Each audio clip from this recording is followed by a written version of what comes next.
Hello everyone, आपका स्वागत है मधु ब्लॉग एंड क्लाउड किचन में। तो मैं यहाँ सुबह सुबह का टाइम था, यानी मतलब 10 बज रहे थे। तो मेरे बच्चों ने कहा कि मैं आज मतलब बच्चों का छुट्टी चल रहा था, तो बच्चे आज पकौड़ा खाने का मन किया उन लोगों का। तो बच्चों ने फरमाइश किया कि मम्मा आज प्याज का पकौड़ा बना दो। और हल्की हल्की बारिश हो भी रही थी, तो मैं आ गई सीधे किचन में। और किचन में थोड़ा सा प्याज लिया और प्याज को मैंने छिल के उसको मैं पूरी अच्छी तरह से छीलूँगी। फिर उसके बाद से मैं उसको छोटे छोटे काटूँगी। गर्मी इतनी थी कि बारिश होने का तो नाम ही नहीं हो रहा था, लेकिन अब थोड़ा सा शुरुआत हुआ है बारिश का, तो धीरे धीरे बारिश अब होना शुरू हो गया है। और मेरे यहाँ तो बारिश बहुत लेट से आया, मानसून, तो इसलिए मौसम थोड़ा ख़राब ही चल रहा था, बहुत ज़्यादा ख़राब था, क्योंकि गर्मी इतनी ज़्यादा थी, कहीं आना जाना नहीं हो पा रहा था। बीच में हम लोग का आना जाना था, लेकिन फिर मन नहीं हुआ। गर्मी इतनी है कि बच्चों को लेकर कहीं जाना आना शायद पॉसिबल ना हो। और मैं यहाँ पे प्याज को अच्छी तरह से छील ले रही हूँ। प्याज को छीलते समय आग बहुत ज़्यादा लगता है, तो इसीलिए आप उसको पानी में छील के प्याज को पानी में डालिए, तब थोड़ा आग में कम लगता है। लेकिन अगर डायरेक्ट आप ऐसे ही काट के प्लेट में रखते हैं तो प्याज बहुत तेज़ लगता है आग में। और मेरे यहाँ तो कहावत है कि जिसकी आग में बहुत ज़्यादा प्याज लगता है, तो कहते हैं लोग कि उनकी जो सास होंगी या वो हैं, वो बहुत ज़्यादा उनको प्यार करेंगे। तो मैं यहाँ पे आ गई हूँ प्याज को अच्छी तरह से छील के धुलने के लिए, क्योंकि मैं प्याज को काट के नहीं धुलती हूँ। मैं पहले प्याज को छील लेती हूँ अच्छी तरह से, फिर उसके बाद से मैं धुलती हूँ पानी से। और पानी से धोने के बाद मैं फिर आऊँगी, प्याज को बारीक बारीक यानी बहुत पतला पतला काटूँगी। बहुत पतला भी नहीं काटना है, क्योंकि वो नमक पड़ेगा ना, तो बहुत ज़्यादा वो सॉफ्ट हो जाते हैं। तो यहाँ नमक डालेंगे प्याज में। मतलब प्याज को हम मोटा ही रखेंगे, थोड़ा सा मोटा रखेंगे। तो मैं यहाँ सारे प्याज को काट रही हूँ। मतलब बहुत ज़्यादा पकौड़ा मुझे नहीं बनाना था, क्योंकि बच्चों को खाना था, तो मैं थोड़ा सा ही प्याज ली हूँ। और मेरे बच्चों का कोई वो नहीं है कि मतलब अगर प्याज का पकौड़ा खाना है तो खाते खाते उनका मन और भी होएगा कि मम्मा आप आलू का बना दो, पनीर का बना दो। तो मैं बस अभी थोड़ा सा ही प्याज ली थी और उसको मैं काट रही हूँ। आप लोग कमेंट करके बताना कि आप लोग प्याज का पकौड़ा कैसे बनाते हो। मैं बहुत सिंपल तरीके से बनाती हूँ, बहुत सिंपल, जो मेरे घर पे बनता था, मेरी माँ जो बनाती थी, मैं उसी तरीके से प्याज का पकौड़ा बनाती हूँ। बहुत ज़्यादा मसाला, बहुत ज़्यादा मिर्च नहीं डालती हूँ, क्योंकि बच्चों को खाना है, तो मैं बच्चों के हिसाब से बनाती हूँ। अगर किसी को तीखा खाना रहता है तो मैं अलग से उनके लिए उस बैटर को निकाल के मतलब उसमें और मिर्च डाल देती हूँ। मैं तो यहाँ आज मिर्च काट के डाली हूँ। वैसे मैं लहसुन अदरक का पेस्ट में और हरी मिर्च का पेस्ट में मिलाती हूँ, क्योंकि बच्चों के मुंह में अगर आता है तो बच्चे मेरे खा नहीं पाते हैं, थोड़ा तीखा लगता है। तो आज तो मैं ऐसे डायरेक्ट ही काट के डाल दे रही हूँ, क्योंकि वैसे भी बच्चे मेरे निकाल ही देंगे। तो थोड़ा सा मिर्च मैंने हरा मिर्च लिया है, मैं उसमें कोई और मिर्च, लाल मिर्च पाउडर नहीं डालूँगी। तो आप देख सकते हैं कि मैंने यहाँ सारा प्याज, हरी मिर्च मैंने काट के डाल दिया है। और मैं इसमें अब डालूँगी थोड़ा सा कुटा हुआ धनिया पाउडर, थोड़ा सा गरम मसाला, थोड़ा सा हल्दी और थोड़ा सा जीरा पाउडर। बस मैं मतलब यही मसाला मुझे डालना है यहाँ पे, और कुछ ज़्यादा नहीं डालना है, क्योंकि तीखा तो करना नहीं है। तो मैंने थोड़े मसाले डाले हैं, और मसालों को डाल के मैं फिर यहाँ पे अच्छी तरह से मिला लूँगी। और थोड़ा सा नमक डालना है, मैंने स्वाद के अनुसार नमक लिया है। और फिर मैं बेसन डालूँगी। बेसन अपने हिसाब से डालना है, आप जितना प्याज लिए हैं उसी हिसाब से आपको बेसन भी डालना है उसमें। बहुत ज़्यादा बेसन भी नहीं करना है, क्योंकि वो जब बेसन बेसन हो जाएगा तो वो पकोड़े का जो कुरकुरापन है ना वो नहीं होता है। तो थोड़ा जैसे आप प्याज है उसी हिसाब से आप बेसन डालिए और उसको अच्छी तरह से मिला लीजिए। मैं तो भाई यहाँ हाथ से ही सब कुछ करती हूँ, मतलब हाथ से मिलाना, हाथ से खाना खाना तो मेरा काम है कि मैं हाथ से ही बेसन को प्याज में मिला रही हूँ। और साथ साथ मैं आपको बताते चलूँ कि मैं क्लाउड किचन भी चलाती हूँ ज़ोमैटो से। तो मेरा मधु की रसोई के नाम से ज़ोमैटो चलता है मेरे यहाँ। तो मैं ज़ोमैटो भी चलाती हूँ ऑनलाइन। ज़ोमैटो वाले आते हैं और मेरे घर से, मतलब मैं क्लाउड किचन चलाती हूँ तो मैं घर से ऑर्डर देती हूँ और घर से ही पार्सल जाता है मेरा। तो मेरे पास काम नहीं हो, इतना काम होता है कि मुझे टाइम नहीं मिल पाता है कि वीडियो बनाऊं। तो मैं पूरी कोशिश कर रही हूँ कि वीडियो बनाऊंगी, लेकिन मुझे अभी एडिट करने बहुत अच्छी तरह से नहीं आता है, मुझे सीखना है। और मुझे जितना आता है मैं उसी तरीके से, मैं उसी हिसाब से करती हूँ। और क्लाउड किचन में वीडियो मैं अपलोड इसलिए नहीं कर पाती हूँ कि मुझे इतना कम टाइम मिलता है कि मैं वीडियो बना नहीं पाती हूँ। जब तक ऑर्डर मैं रेडी करती हूँ तब तक भैया वो आ जाते हैं ऑर्डर लेने। तो शॉर्ट्स में मेरे आप दे सकते हो कि मैं छोटा छोटा करके वीडियो बनाई हूँ, शॉर्ट्स बनाई हूँ। और इतनी गर्मी थी कि मुझे मुँह बार बार पोंछना पड़ रहा है। और मैं सोच रही थी कि अगर मैं पकौड़ा बना ही रही हूँ तो लगे हाथ में कुछ थोड़ा सा 1 कप चाय भी बना लूँ। ये चाय मैं अपने लिए बना रही हूँ क्योंकि बच्चे तो चाय पीते नहीं हैं, हस्बैंड भी चाय नहीं पीते हैं। बहुत उनको लगता है कि हाँ पीने का मन है तो वो पिएंगे, नहीं तो मैं यहाँ पे चाय बना रही हूँ बस अपने लिए। सुबह का टाइम है तो थोड़ा मन करता है चाय पीने का, तो मैं चाय बना रही हूँ अपने लिए।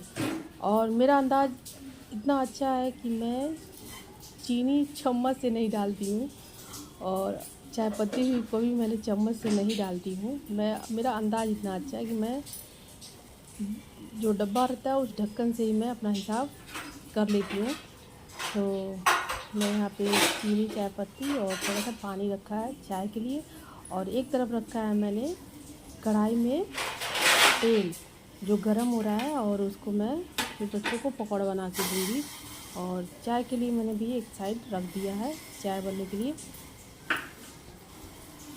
और तेल थोड़ा गरम हो रहा है तो मैं सोच रही हूँ कि थोड़ा सा तेल और थोड़ा गरम हो जाए तो वो अच्छे से फ्राई करेंगे पकौड़े को। और मैं यहाँ पे नीचे थोड़ा सही कर रही थी, भाई वीडियो में दिखता है तो अच्छा नहीं लगता है। मैं यहाँ दूध डाल रही हूँ चाय के लिए। थोड़ा सा चाय ज़्यादा ही बन गया लग रहा है, तो कोई नहीं, 2 बार पी लूँगी चाय में। और यहाँ पे तेल गरम हो चुका है, मैं अब बच्चों के लिए पकौड़ा तल रही हूँ। पकौड़ा मैं बहुत ज़्यादा बड़ा नहीं बनाऊँगी क्योंकि वो अगर आप पकौड़े बड़े कर दोगे तो वो थोड़ा क्रिस्पी नहीं बनते हैं, तो मैं उसे थोड़ा छोटा छोटा ही बनाऊँगी। और एक एक करके मैं पकौड़ों को डाल रही हूँ प्याज के जो घोल बना है। और इसको अच्छी तरह से मैं बनाऊँगी, फ्राई करूँगी।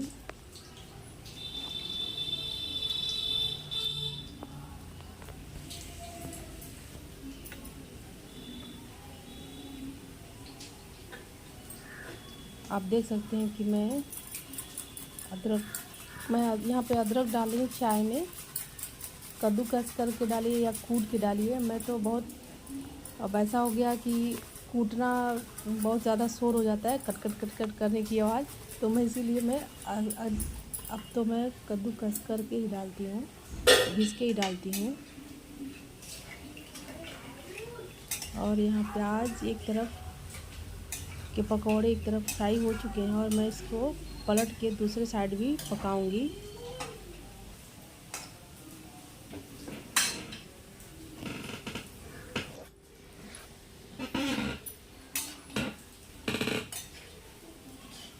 और आप देख सकते हैं कि यहाँ पर मैं पकौड़े को थोड़ा गोल्डन करूँगी क्योंकि गोल्डन आप करेंगे तभी पकौड़ा थोड़ा कुरकुरा होगा। तो मेरा ये पकौड़ा बन के रेडी हो गया है बच्चों के लिए।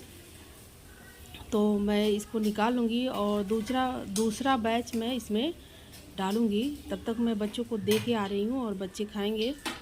और एक तरफ देख सकते हैं कि मेरी चाय भी बन चुकी है। और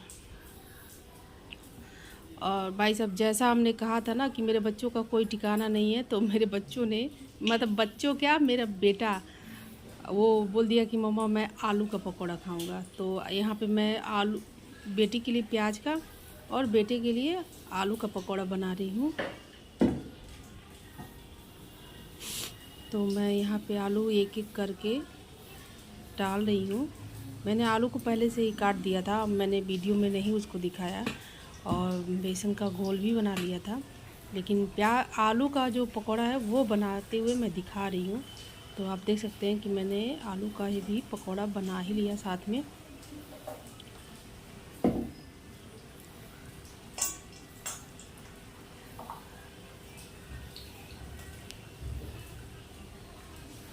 एक साथ में जितना पकौड़ा हो सकता है उतना मैं डालती हूँ, क्योंकि थोड़ा थोड़ा करके बनाओ तो थोड़ा टाइम भी लगता है, फिर और भी बाकी काम होते हैं। बीच बीच में कभी कभी ऐसा होता है कि मैं काम करती रहती हूँ तो ऑर्डर भी आ जाते हैं। तो मैं कोशिश यही करती हूँ कि फटाफट से मैं अपना सारा काम निपटा लूँ, क्योंकि ऑर्डर कभी भी आ सकता है। कभी कभी तो ऐसा होता है कि मैं जब रात के खाने में मैं, मतलब रात का जो खाना मैं खाती हूँ, मेरा रात का खाना कभी जल्दी नहीं होता है, 10-11 तो बज ही जाते हैं। तो कभी कभी होता है कि खाना खाते समय ऑर्डर आ जाता है, तो मुझे खाना खा ना छोड़ के जाके ऑर्डर रेडी करना पड़ता है। और गर्मी इतनी थी कि मैं किचन में ही पानी पीना शुरू कर दी। मैं किचन में रहती हूँ तो अक्सर मैं पानी पीते रहती हूँ, क्योंकि भाई मुझे बहुत गर्मी लगती है किचन में तो सबसे ज़्यादा गर्मी लगता है। और मैं यहाँ पानी पी के थोड़ा सा रिलैक्स कर रही हूँ। थोड़ा सा खड़े होके पानी नहीं पीना चाहिए, मुझे पता है, लेकिन क्या करूँ, मतलब पीना पड़ जाता है किचन में, कहाँ कोई बैठे। तो इसीलिए मैं पानी पी के और फिर उसके बाद लग गई अपने काम में, बच्चों का पकौड़ा बनाने में।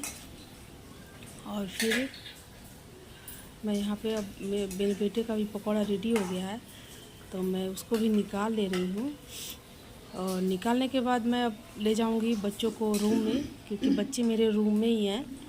और छुट्टी का टाइम है तो बच्चे मेरे थोड़ा रूम के अलावा और कहीं और किसी कमरे में बैठते भी नहीं है, बेडरूम में ही अपने रहते हैं। तो मैं अभी लेके जाऊंगी बच्चों के लिए। बच्चे मेरे चाय नहीं पीते हैं और पकौड़े लेके जा रही हूँ बनवाने के लिए। तो बनवा ही लेते हैं मेरे बच्चे, लेकिन अब मेरी बेटी का देखिएगा कि वो क्या कहेगी।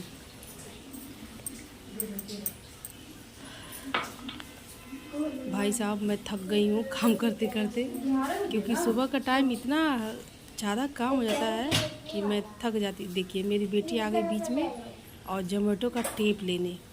अब वो टेप लेके क्या करेगी अब वो ही जानेगी, क्योंकि उसका काम बड़ा अजीबो गरीबो रहता है कि वो क्या करने लगेगी कब कोई पता नहीं। अब देखिए टेप लेके वो कहाँ गई और कुछ कह रही है मेरी बेटी। और देखिए गर्मी में एक कैप लगा के आई है। और मैं अपनी बेटी से कह रही कि बेटा चलो, और अभी मैं लेके आ रही हूँ और वहाँ टेप रख के वो चली गई। अब मैं लेके जा रही हूँ अपनी बेटी के लिए पकौड़ा, और ये प्याज का पकौड़ा है और ये है आलू का पकौड़ा जो मेरे बेटे के लिए। और ये मैंने कटोरी में चटनी रखा हुआ है जो मेरे बेटे को बहुत पसंद आती है। चटनी के साथ उसको अगर पकौड़ा आप बनाइए तो चटनी ज़रूर रहनी चाहिए, क्योंकि वो बिना चटनी का वो खाएगा नहीं। और साथ में मैं यहाँ अपना चाय ले रही हूँ और मैं भी चाय पी लूँगी साथ में बच्चों को। और चलती हूँ बच्चों के रूम में और देखते हैं बच्चे क्या कर रहे हैं और पकौड़ों का इंतज़ार कर रहे हैं कि नहीं। तो मैं जा रही हूँ किचन से बेडरूम में, क्योंकि बच्चे मेरे बेडरूम में ही हैं। और ये मेरा चाय और ये प्याज का पकौड़ा, ये आलू का पकौड़ा, और मैं जा रही हूँ रूम में। और देखिए मेरे खाओ बच्चे क्या कर रहे हैं। खाओ थोड़ा सा थोड़ा सा